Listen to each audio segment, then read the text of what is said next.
السلام عليكم، ازيكم يا بنات؟ عاملين ايه؟ يا رب تكونوا كلكم بخير. اهلا بيكم معايا في فيديو جديد. النهارده الفيديو بتاعي هيكون اعاده تدوير. بس قبل ما ابتدي لو سمحتي لو مش مشتركه يا ريت تنوريني وتدوسي على الزرار الاحمر المكتوب عليه اشتراك، وكمان فعلي الجرس عشان يوصلك كل حاجه بقدمها. وما تنسيش لو عجبتك الفكره تدوسي لايك وان شاء الله هتعجبك. طبعا انا النهارده هعمل كده حاجه من بطرمان غطا غطا بس اكبر شويه من بطرمان. يعني دي المكونات اللي هستخدمها.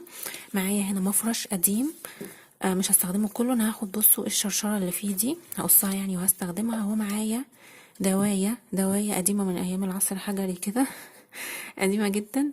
يعني انا مش هاخد كمان الدوايه، انا هفكها وهاخد بس الهيكل بتاعها من بره. انا عايزه الشكل ده اللي هو شكل قاعده كده، تمام.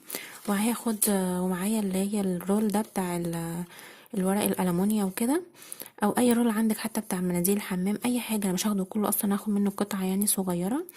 طبعا انتوا عايزين تعرفوا دلوقتي انا هعمل ايه. انا هعمل لو عارفين البونبونيره التركي اللي هي بتبقى على حامل وواقفه، بتبقى عبارة عن قاعدة كده زي دي، وبتبقى عبارة عن بطرمان بيتحط فوق، بيتشال فيها بقى كوكيز، بيتشال فيها مقرمشات، بيتشال فيها بونبوني، شوكولاتة كده يعني. بس شكلها شيك قوي وحلوة قوي. وعلى فكرة في المحلات يعني اقل سعر ليها 200 جنيه يعني، ده اللي شفته.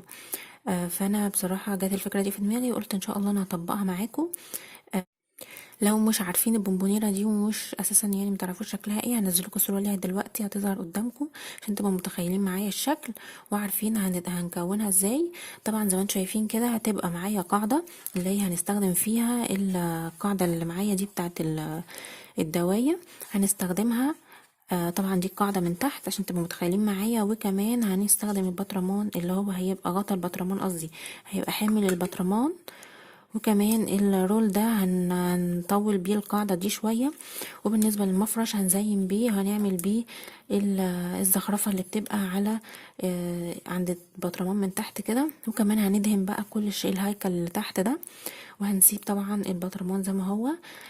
البطرمانات في البونبونيرة دي بتبقى كبيرة زي ما انتم شايفين، بتبقى حجمها كبير كده. يعني انا عندي البطرمان ده كان بتاع مربى قديم طبعا، كان كبير يعني حوالي كيلو. فهنغسله كويس قوي ونخليه معانا. والبطرمان بتاعه برضو هنزينه ونخلي شكله حلو. انا عن نفسي هحب اعملها بينك، لان انا بقالي فتره بجدد في المطبخ كده وبغير في الالوان بتاعته، بخليها بينك زي ما شفتوا معايا. بطقم التوابل عملته بينك في لبني، وان شاء الله هنعمل حاجات تاني مع بعض برضو هتبقى بينكات. يلا بينا بقى نبتدي ونشوف دلوقتي كده. اول حاجه هبتدي بيها الدوايه دي، انا مش عايزاها، هفكها كده. وكمان اهي الدوايه لسه مربوطه، هجيب مفك وهشيل بس المسمار ده بحيث ان هي تفك خالص، عشان عايزه القاعده بس. الدوايه دي بقى ممكن ايه تستغليها انت في حاجه تانية. خلاص كده هنضفها برضو لو فيها تراب فيها اي حاجه كده عشان تبقى نضيفه معانا. وبعدين انا عايزه الزقها هنا، هي المفروض بتبقى ماسكه بمسمارين بس يعني هي اصلا خربانه يعني، فانا هلزقها فيها. يعني هي المفروض بتمسك من هنا، هحط هنا شمع بمسدس الشمع اللي معايا وهبتدي الزقهم في بعض كويس.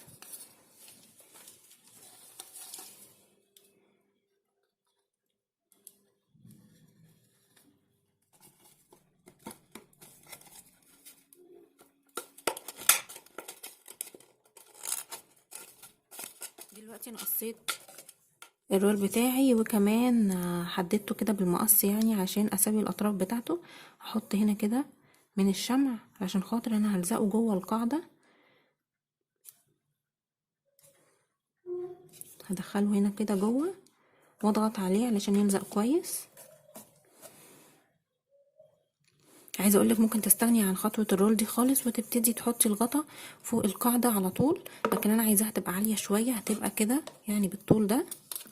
ممكن تشيلي خالص دي وتركبي على طول الغطا على طول، بس هيبقى قصير شويه.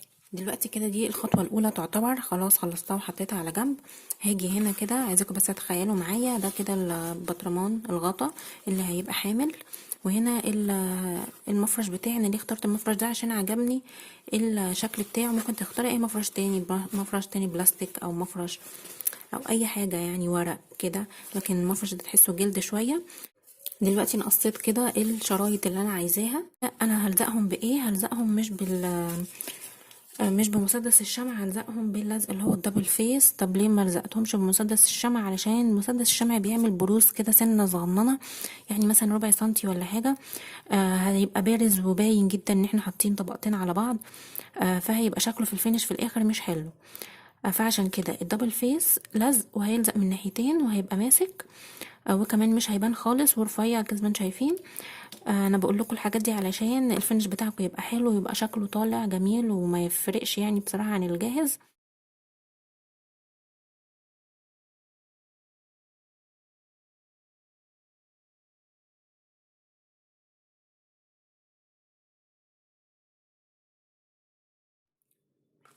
دي كده شكلها خلاص بعد ما لزقتها كده من الناحيتين.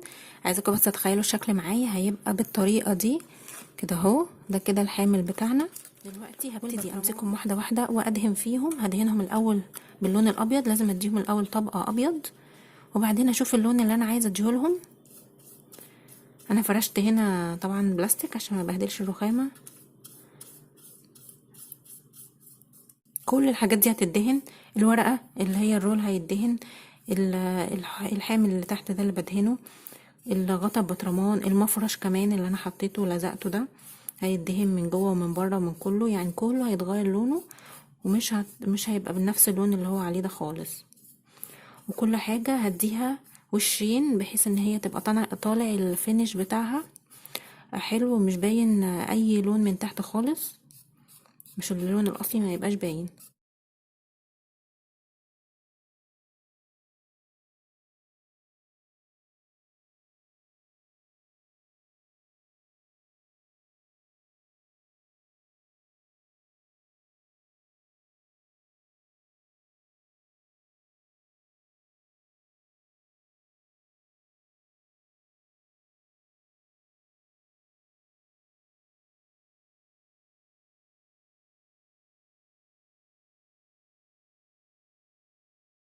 ده دلوقتي شكلها كده بعد ما خدت طبقتين من اللون الابيض.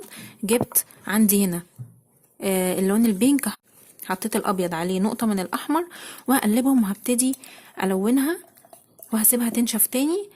شايفين بعد ما اديت لها الابيض يعني المفرش ده اتمسك معايا شوية بعد ما كان طري، بقى ماسك نفسه لسه كمان. هيمسك نفسه اكتر كمان من كده.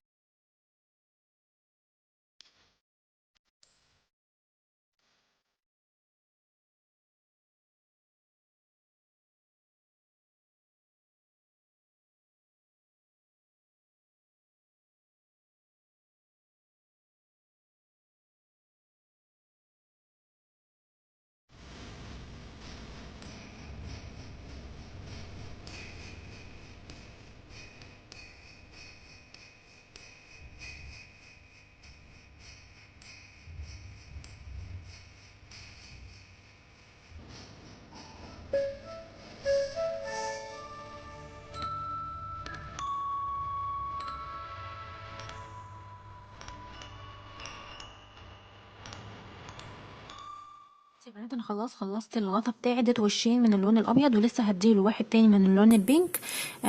ودول نشفوا فهعمل فيهم ايه. جايبه معايا الورنيش المائي اهو، هو ده النوع اللي انا بستخدمه. تمام.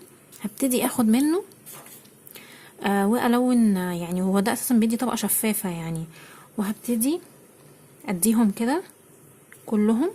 يعني الابيض اللي انتوا شايفينه ده لسه هينشف وهيعمل طبقه شفافه، هيديها طبقه حمايه من الميه يعني لو حابه تغسليها. وطبعا هيديها يعني طبقه حمايه عشان ما تتقشرش منك وكده. فلازم نحط الورنيش المائي ده. هنديله طبقه كده خفيفه عشان الحاجات بتاعتك تنشف بسرعه. حطيها في البلكونه في الهواء، ما تخليهاش محطوطه في المطبخ مع الحراره وكده. مفيش هوا مش هتنشف بسرعه.